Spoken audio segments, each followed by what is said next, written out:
एक अनजान भालू किसी दूसरे जंगल से पानी की तलाश में नदी पर आया और वहाँ नदी के पास 3 बड़े पत्थर थे। भालू जब उन पत्थरों पर बैठकर पानी पी रहा था तभी उनमें से एक पत्थर फिसला और फिर वो तीनों पत्थर लुढ़कते हुए नदी में जा गिरे। और जैसे ही वो पत्थर पानी में गए तो वो तीनों पत्थर चीता में बदल गए। अरे बाप रे, ये क्या बना है? ये पत्थर इस चीता की सेना में कैसे बदल गए? अब वो चीता पानी से निकलकर जंगल की ओर तेजी से भागने लगे। तभी एक गाय जो नदी पर पानी पीने आ रही थी, उसने जब भालू के चेहरे पर हवाएं उड़ी देखी तो गाय उससे बोली, अरे अरे भालू भाई, तुम तो कोई अनजान लगते हो और तुम्हारा चेहरा पीला क्यों पड़ा हुआ है? क्या बताऊं बहन, अभी मैं पानी पी रहा था तभी 3 बड़े पत्थर चीता में बदल गए और तेजी से भागकर जंगल की ओर चले गए। क्या? ये तुमने क्या कर दिया भालू? पहले तो हम उन जालिम चीता की सेना से बच गए थे, लेकिन अब उनसे बचने का हमारे पास कोई उपाय नहीं है। दरअसल कुछ सालों पहले जंगल के राजा सिम्बा शेर के यहाँ एक बेटा पैदा हुआ था जो बिल्कुल सफेद और सुशील था। सिम्बा ने अपने बेटे का नाम शिवाय रखा। शिवाय बहुत ही सुशील था और तभी वहाँ पर एक पंडित जी आए और शिवाय के पिता सिम्बा से कहने लगे, बधाई हो सिम्बा, जंगल को एक नया वारिस मिल गया और इसको मैं दूर से देखकर समझ गया था कि ये कोई अनोखा अद्भुत शक्तियों वाला है। लेकिन शिवाय की ये शक्तियाँ 20 साल बाद काम करना शुरू करेंगी। तब तक तुम्हें इसका बहुत ख्याल रखना होगा और इसको सबसे छिपा कर रखना होगा। लेकिन दूर खड़ा भल्लाल चीता का एक सेवक ये सब सुन रहा था और वो तेजी से दौड़ता हुआ अपने सरदार भल्लाल चीता के पास गया और जाकर उस पंडित की कही सारी बात भल्लाल को बता दी। ये सुनकर भल्लाल जोरों से हंसने लगा। मैं तो चाहता था कि सिम्बा को अपने रास्ते से हटाकर इस पूरे जंगल पर मैं राज करूंगा, लेकिन नहीं, अब मैं ऐसा नहीं करूंगा। अब मुझे उसका वो अद्भुत शक्तियों वाला बेटा चाहिए। हम सब मिलकर रात में सिम्बा की गुफा पर जाएंगे और उसके बेटे को सही सलामत उठाकर वहाँ से ले आएंगे और 20 साल बाद जब उसकी अद्भुत शक्तियाँ काम करने लगेगी फिर उसकी शक्तियों से जो चाहे वो करवाएंगे। भल्लाल अपने पूरे प्लान के साथ रात में सिम्बा की गुफा पर पहुंचा। सिम्बा को किसी के आने की भनक सुनाई पड़ी और उसकी आँख खुल गई। सामने भल्लाल की सेना खड़ी देख सिम्बा हैरान था। क्यों रे सिम्बा, तूने अपने बेटे को कहाँ छिपा कर रखा है? मैं तुमसे लड़ना नहीं चाहता। जल्दी से तुम अपने बेटे को मेरे हवाले कर दो। मैं तुझे अपने बेटे को किसी कीमत पर नहीं दूंगा, उसे तो मैं हासिल करके ही रहूंगा। भल्लाल तेजी से सिम्बा पर टूट पड़ा। सिम्बा उन तीनों से अकेले ही लड़ रहा था। तभी सिम्बा की पत्नी की भी आँख खुल गई। तब सिम्बा ने अपनी पत्नी से कहा, मैं इनसे निपट लूंगा, तुम अभी शिवाय को लेकर यहाँ से चली जाओ। जल्दी करो शेरनी, जल्दी से। शिवाय की माँ ने शिवाय को अपनी पीठ पर रखा और वो वहाँ से निकल गई। सिम्बा भल्लाल की सेना से लड़ते लड़ते पूरी तरह से जख्मी हो गया था और वो जमीन पर गिर पड़ा और उसने वहीं पर दम तोड़ दिया। उधर शिवाय की माँ शिवाय को लेकर तेजी से दौड़ती हुई जा रही थी, लेकिन भल्लाल भी उनका पीछा करने लगा। कहाँ तक बचोगी शेरनी? मैं तुम्हारे बेटे को हासिल करके ही रहूंगा। शेरनी दौड़ती दौड़ती एक बहुत अनजान जगह पर जा पहुँची। वो जगह बड़ी ही सुनसान और बहुत अजीब थी। तभी शेरनी को वहाँ एक गुफा दिखाई दी। शेरनी वहीं उसी गुफा में जाकर छुप गई और गुफा को अंदर से बंद कर दिया। भल्लाल आकर उसी गुफा के सामने रुक गया। कहाँ तक बचोगी शेरनी? मैं तुम्हारे बेटे को हासिल करके ही रहूंगा। तभी गुफा के अंदर ही शेरनी को एक उपाय सूझता है। तभी वो जोरों से एक राक्षस की आवाज निकालते हुए कहती है, आओ मेरे अंदर, आओ, मैं कब से तुम्हारा इंतजार कर रही हूँ। इस शेरनी और इस सफेद शेर को खाकर तो मजा ही आ गया, लेकिन अभी मेरी भूख नहीं मिटी है।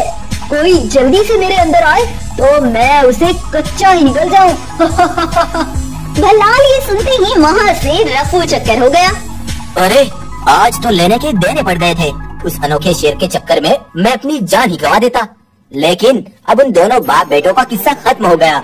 अब मैं इस जंगल पर राज करूंगा। भल्लाल ने जंगल पर आतंक मचाना शुरू कर दिया। उधर शेरनी अपने बेटे शिवाय को उसी अनजान जगह पर पालने लगी। बहुत दिन बीत गए और शिवाय बड़ा और जवान हो गया। मैं यहाँ अजीब सी जगह पर रह रहकर ऊब गया हूँ माँ। हम जंगल में क्यों नहीं जाते? लगता है अब वो समय आ गया है बेटा, जब तुम्हें सारी सच्चाई पता होनी चाहिए। अब शेरनी शिवाय को उसके पिता की मृत्यु और भल्लाल के बारे में सब बता देती है। शिवाय और शेरनी अपने जंगल आते हैं। वहाँ कुछ जानवर और भी मौजूद थे। भल्लाल जब उन माँ बेटों को आता देखता है तो भल्लाल की तो होश उड़ जाते हैं। तो तुमने मुझसे होशियारी की थी, लेकिन मेरे लिए तो आसान हो गया। अब तुझे मारकर मैं सिम्बा के पास पहुंचा दूंगा। मेरे बचपन में मेरे पिता को मारकर तूने मुझे अनाथ कर दिया था, लेकिन अब तू मुझसे बच नहीं पाएगा। तब शिवाय ने उन पर वार किया और अपनी शक्तियों से उन तीनों को बड़े पत्थर में बदल दिया था। तब से अब तक उन तीनों पत्थरों को यहाँ नदी के पास रख दिया गया था और शिवाय ने कहा, आज से उन पत्थरों के पास कोई नहीं जाएगा और कभी उन पत्थरों पर पानी भी नहीं गिरना चाहिए, नहीं तो भल्लाल और उसके सिपाही फिर से जिंदा हो सकते हैं। तब से अब तक कोई भी उन पत्थरों के पास नहीं जाता था, लेकिन आज इस अनजान भालू ने फिर से इन चीता को जिंदा कर दिया।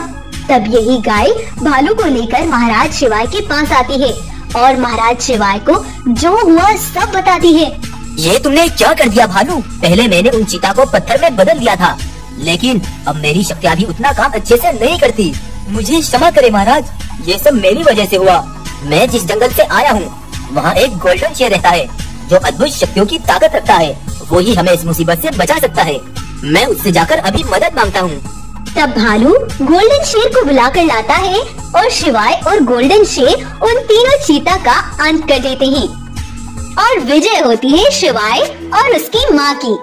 तो आपको आज की हमारी कहानी कैसी लगी हमें कमेंट करके जरूर बताएं। जंगल में रीना नाम की एक गाय एक सफेद शेर को पाल रही थी। वो उसका ख्याल अपने बेटे की तरह रख रही थी। रीना सफेद शेर को अपने बुढ़ापे का सहारा देखना चाहती थी, इसीलिए वो सफेद शेर को बहुत लगन से पालती है। रीना उसका नाम वीरू रखती है। वहीं पास के जंगल में रुद्र नाम का एक शेर भी रहता था, जो कि हर रोज ऊंची पहाड़ी से बस एक ही बात बोलता था। बगीरा, मैं बरसों से तुम्हारा इंतजार कर रहा हूँ। तुम्हें वापस आना ही होगा बेटा, मेरे खातिर तुम्हें आना होगा बगीरा। जंगल के कुछ जानवर रुद्र शेर को पागल समझकर उस पर हंसते थे और कुछ जानवर महाराजा रुद्र की ये हालत देख बहुत दुखी होते थे। आखिर कौन था रुद्र का बेटा और क्या हुआ था उसके साथ? चलिए जानते हैं। कुछ वर्षों पहले रुद्र अपने बेटे बगीरा और अपने सबसे करीबी दोस्त बंटी बाघ के साथ रहता था। रुद्र की पत्नी को कुछ दिनों पहले ही कुछ शिकारियों ने मार डाला था, इसीलिए रुद्र अपने बेटे बगीरा को जवान होने के बावजूद भी जंगल में अकेले नहीं निकलने देता था। लेकिन एक बार अचानक बगीरा की तबीयत बहुत ज्यादा बिगड़ जाती है और वो अपने पैरों पर खड़ा भी नहीं हो पाता। ये देख रुद्र बहुत घबरा जाता है और हकीम भालू को बुलाता है। अरे अरे देखो ना हकीम भालू, मेरे बेटे को अचानक ना जाने क्या हो गया। तुम मेरे बेटे को जल्दी से देखो। कुछ देर तक हकीम भालू अपनी जड़ी बूटियाँ बगीरा पर आजमाता है, लेकिन बगीरा पर उसका कोई असर नहीं था। बगीरा की तबीयत हर पल बिगड़ती ही जा रही थी। सुनो महाराज, तुम्हारे बेटे को जोरों से जबर है। मेरी जड़ी बूटियाँ इस पर कोई असर नहीं कर रही। तुम्हें अब जाकर काली पहाड़ी से वह जबर की जड़ी बूटियाँ लानी होंगी। तब रुद्र तेजी से भागता हुआ काली पहाड़ी की ओर निकल पड़ता है और कुछ देर बाद वो जड़ी बूटियाँ लेकर अपनी गुफा पर पहुँचता है। तो वो देखता है कि उसका बेटा बगीरा ये दुनिया छोड़कर चल बसा था। ये देख रुद्र के पैरों तले जमीन खिसक जाती है। महाराज, बगीरा हम दोनों को छोड़कर चला गया है। ये सब क्या हो गया महाराज? रुद्र अपनी जवान बेटे की मौत की वजह से सदमे में चला गया था और सभी जानवर बगीरा का अंतिम संस्कार खुद ही कर लेते हैं। एक बार एक भैंस नदी से पानी पीने जा रही थी। तभी रास्ते में वो रुद्र शेर के दोस्त बंटी बाघ को चीता के साथ बात करता देखती है। सुनो बंटी, तुम्हें यहाँ हमारे महाराज ने पिछले 5 वर्षों से भेजा हुआ है। तुम हमें कब तक इंतजार कराओगे? आखिर कब तक मरेगा रुद्र और उसका बेटा? तुम चिंता मत करो दोस्त, महाराज को जाकर एक खुशखबरी देना। मैंने रुद्र के बेटे बगीरा को जहर देकर मार डाला और कुछ ही दिनों में मैं उस रुद्र का भी किस्सा खत्म कर दूंगा। उसके बाद जंगल पर हमेशा हमारा राज होगा। दूर खड़ी भैंस बंटी बाघ की ये सारी बातें सुनकर हक्का बक्का रह जाती है और तुरंत जाकर उसकी सारी हकीकत रुद्र महाराज को बता देती है। रुद्र शेर को ये सुनकर और भी ज्यादा सदमा पहुंचता है। मतलब मेरा बेटा मरा नहीं था, उसे मारा गया है। मैं उस गद्दार बाघ को जिंदा नहीं छोड़ूंगा। तब रुद्र जाकर उस बंटी को जान से मार डालता है और उस जालिम बाघ का वहीं पर अंत कर देता है। तब से लेकर अब तक रुद्र अपने बेटे को ऊंची पहाड़ी से हर रोज पुकार रहा है। उधर दूसरे जंगल में रीना गाय का बेटा वीरू भी अब जवान हो चला था और वो बहुत होशियार और ताकतवर शेर बन जाता है। वीरू ने रामू नाम के एक भालू को अपना दोस्त भी बना रखा था। वीरू का वो सबसे अच्छा दोस्त था। एक बार रामू भालू वीरू से कहता है, अरे सुनो वीरू दोस्त, बहुत दिन से हम कहीं घूमने नहीं गए, चलो आज कहीं घूमने चलते हैं। हाँ ठीक है दोस्त, चलो आज पास वाले जंगल में चलते हैं। तब वो दोनों पास वाले जंगल में घूमने के लिए निकल पड़ते हैं और वो रुद्र शेर के जंगल पहुंच जाते हैं। जैसे ही वो रुद्र शेर के जंगल में आगे बढ़ते हैं तो कुछ जानवर उन्हें देख हक्का बक्का रह जाते हैं। अरे अरे, ये क्या? मुझे अपनी आंखों पर विश्वास ही नहीं हो रहा है। ये तो रुद्र शेर का बेटा बगीरा है। उनको आपस में बातें करते देख भालू भी रुक जाता है और कहता है, अरे भाई वीरू, ये तुम्हें बगीरा क्यों बुला रहे हैं? अरे लगता है इनको कोई गलत फहमी हुई है। खैर चलो हम आगे चलते हैं। तब वो दोनों जंगल में आगे बढ़ते हैं तो आगे भी कुछ जानवर खड़े वीरू को देख एकदम से हैरान रह जाते हैं। अरे देखो देखो, ये हमारे महाराज का बेटा बगीरा है। अरे हाँ हाँ बहन, ये तो सच में बगीरा है। अरे भाई, आखिर इन सभी जानवरों को हो क्या गया? ये तुम्हें बगीरा क्यों बुला रहे हैं? आखिर तुम्हारा इस जंगल से क्या संबंध है? हाँ भाई, अब तो मुझे कुछ समझ नहीं आ रहा।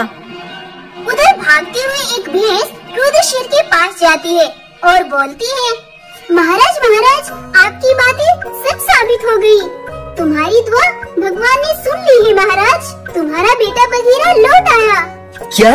मेरा बेटा बगीरा वापस लौट आया है? कहाँ है मेरा बेटा? चलो जल्दी से। तब रुद्र जाकर जब अपने बेटे को देखता है तो एकदम से हक्का बक्का रह जाता है। बेटा बगीरा, मुझे मालूम था कि तुम वापस जरूर आओगे। बेटा मुझे मालूम था। मैं आपका बेटा कैसे हो सकता हूँ? और मेरा नाम बगीरा नहीं वीरू शेर है। नहीं बेटा, ऊपर वाले ने ये तुम्हारा पुनर्जन्म किया है और मेरे पास एक जादुई मणि है। जैसे ही मैं उसे तुम्हारे सर के ऊपर रखूंगा तो तुम्हें सब याद आ जाएगा। फिर शेर लाकर उस मणि को उसके सर पर रखता है और फिर वीरू जैसे ही अपनी आंखें बंद करता है तो उसे वो सब दिख जाता है जो उसके पिछले जन्म में बाघ ने उसके साथ किया था। ये सब देख वीरू कहता है, मुझे सब याद आ गया पिताजी। मतलब ये मेरा पुनर्जन्म है। हाँ बेटा, ये तुम्हारा पुनर्जन्म है और अब तुम मुझसे कभी दूर मत जाना बेटा। तब रुद्र शेर अपने बेटे बगीरा को ही जंगल का राजा बना देता है और फिर बगीरा अपने पिता और गाय के साथ ही जंगल में हंसी खुशी रहने लगते हैं।